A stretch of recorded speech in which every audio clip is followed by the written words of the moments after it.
Então, Silvio, 3 gols em cima do Fluminense, do atual campeão brasileiro, como é que você avaliou? Foi essa semana toda aí que o Joel teve de tempo para ajeitar a equipe? Olha, para agradar o torcedor do Sport Clube Bahia, eu classifico essa vitória como uma vitória altissonante. Isto é, uma vitória retumbante, porque foi diante do campeão brasileiro, com autoridade, que é o Fluminense, até que venha outro, o Fluminense é o campeão brasileiro.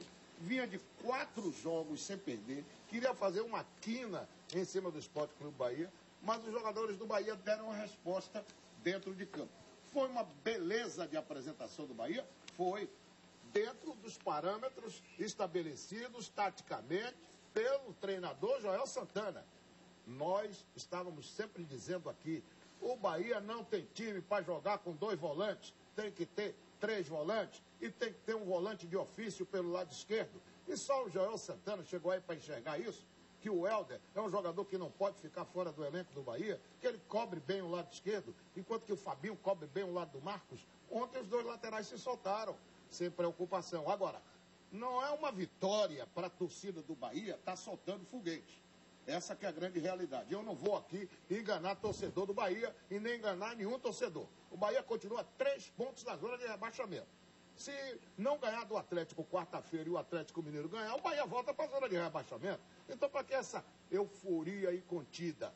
Porque o Bahia está alternando bons e maus momentos dentro do futebol da Série A do Brasileiro.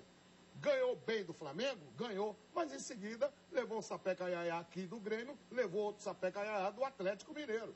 Então, ele fica flutuando nessa indecisão no Campeonato Brasileiro. O que é que aconteceu? Entusiástica exibição diante da equipe do Fluminense? Foi.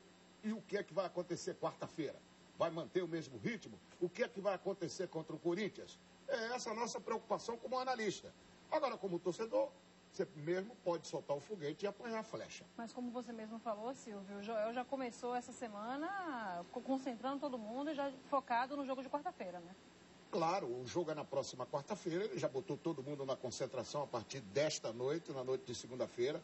Muita gente preocupada com o Carlos Alberto e com o Lulinha, os 2 foram liberados pelo departamento médico. O Lulinha, que tomou um pontapé do Fernando Bob, e que ontem eu apelidei de Fernando Bobo, porque entrou em campo com o Abel mandando bater. Ao contrário do que Fred disse, que o Joel mandou o Tite bater nele. Não, o Fred precisa entender que o Tite é um zagueiraço. O Tite chega junto, joga no meu time de olhos vendados, aquele 4 zagueiro do Sport Clube Bahia. E quem mandou você deixar a coxa na frente, Fred? Você que estava jogando de sapatilha? Aí o Tite chegou junto e mostrou que você não é esse centroavante todo e que Mano Menezes veio e que leva para a seleção brasileira. Um centroavante desse tamanho, comum. Ok, Silvio. Muito obrigada por mais essa sua participação aqui no Bahia Record. E como a gente falou na sexta-feira, né, você veio pelo menos com uma boa notícia para o torcedor do Bahia, né? O Bahia volta Paulo Miranda, Carlos Alberto à disposição, Lulinha à disposição. E eu espero que essa euforia da torcida passe para o time dentro do campo na quarta-feira, aliada à exibição de ontem. Que aí o Bahia vai se distanciar da zona de rebaixamento. Não é momento para abrir champanhe. Ok, obrigada, Silvio. Passa bem o torcedor do Vitória, que foi atingido durante uma confusão neste sábado, momentos antes da partida contra o ABC em Natal. O placar não passou de 0-0, mas momentos antes do jogo houve muito tumulto. No jogo, ABC e Vitória não passaram de um empate sem graça e sem gols. Mas antes da partida, na chegada ao estádio Frasqueirão, em Natal, uma confusão envolveu integrantes de uma torcida organizada do Vitória. O ônibus onde estavam foi cercado pela polícia, quando se ouve um disparo e começa o tumulto. Um policial é flagrado pela câmera da TV Tropical, afiliada da Record no Rio Grande do Norte, agredindo um torcedor não identificado. Novos disparos são ouvidos. O grupo é mantido próximo ao ônibus. No bate-boca, os integrantes acusam torcedores do ABC de provocar o tumulto. Um torcedor do Vitória fica desacordado no canteiro central da Avenida Praia de Pirangi, em Natal, ao lado do estádio. Torcedores tentam reanimá-lo. Quando agentes do Corpo de Bombeiros chegam para fazer o atendimento, um outro disparo é ouvido. A polícia isola o local. Minutos depois, a entrada da torcida organizada no estádio é liberada. Um torcedor do ABC, acusado de provocar o tumulto, é detido pela polícia. Uma ambulância do Corpo de Bombeiros leva o torcedor do Vitória atingido durante a confusão para um hospital. E o torcedor do ABC que foi detido prestou depoimento na delegacia e foi liberado. E foi enterrado hoje em Feira de Santana o corpo do ex-jogador de futebol Nilmar Oliveira Gonzaga, de 30 anos. Ele teve um infarto fulminante durante uma partida do Campeonato de Futebol Amador do município.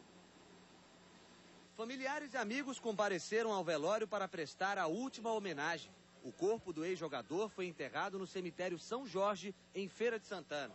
O lateral direito Nilmar Oliveira Gonzaga, conhecido como Nilmar, jogou em várias equipes do futebol baiano, entre elas Juazeiro, Fluminense de Feira, Feirense e Astro. Até o ano passado, ele estava no Bahia de Feira. Roberto Gomes assistia a partida do Campeonato Amador em um campo de várzea e viu quando o atleta passou mal. Nós estávamos lá na arquibancada assistindo o jogo do Palmeirim e Jomafa. Mais ou menos aos 25 minutos aconteceu o fato, ele caiu, sem fora do lance de bola, fora do nada, sozinho. Aí os colegas imediatamente foram prestar o socorro, começaram a abanar, foi quando eu entrei para o campo. Chegando no campo, presenciei que ele estava com a língua enrolando. E o colega dele, conhecido como Germínio, que foi até jogador profissional também, que tinha um pouco de experiência na área de saúde, tentou fazer a massagem cardíaca e tirando a língua dele. Foi quando eu falei, rapaz, vamos levar para o hospital. A tia do jogador afirma que ele tinha pressão alta e era acompanhado pelos médicos. Começou-se muito rápido, a pressão, uns 15 a 20 dias atrás, já começou a aumentar. E de repente ele começou a ir indo para o médico agora, já fazendo os exames tudo certinho. E foi jogar ontem, né, num time do bairro, num futebol de bairro. E foi fulminante, foi jogando, não deu tempo mesmo, foi fulminante. Esse final de semana teve mais uma etapa da Copa Independência de Futebol Mirim em Simões Filho, na região metropolitana de Salvador. O campeonato vai até o dia 9 de outubro e tem o apoio da Record Bahia. A pose para o fotógrafo já é de profissional. O grito de guerra também. Se Jesus está comigo, contra mim ninguém será. A torcida compareceu. Tem até jogador mirim com nome de craque. Qual é o seu nome? Wellington Ferreira Miranda. Conhecido como? Negueba. Por quê?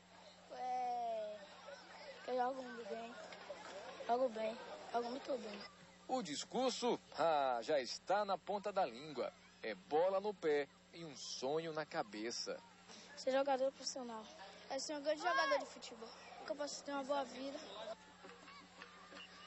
Assim é a primeira Copa Independente de Futebol Mirim, que tem um apoio total da Record Bahia. Muito mais que uma competição esportiva, a ideia é inserir esta criançada na comunidade carente onde vive, formando assim, no futuro, cidadãos mais conscientes dos seus direitos, para que possam definitivamente interagir com a sociedade.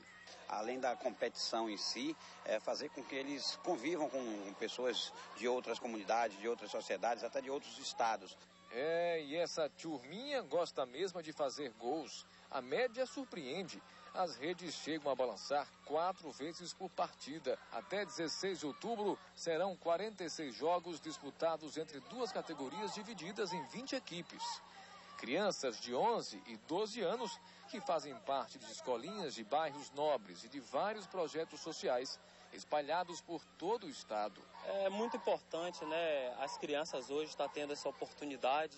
É até bom esse trabalho, esse projeto que estão fazendo, porque te ajuda a gente, né? Somos educadores de bairros humildes, com crianças humildes que trabalhamos, e está hoje tirando eles das ruas, das drogas, trazendo ao campo, dando um lazer, entretenimento a todas essas crianças. Em instantes, uma casa e 3 carros ficam parcialmente destruídos depois de serem atingidos por toneladas de ferro de um depósito. E veja também no próximo bloco, deputados visitam o sistema ferry-boat aqui em Salvador. Você vê imagens ao vivo direto da torre da Record Bahia. Esta é a região da Avenida Garibaldi. Trânsito tranquilo neste momento, 7 horas 40 minutos. O Bahia Record volta já.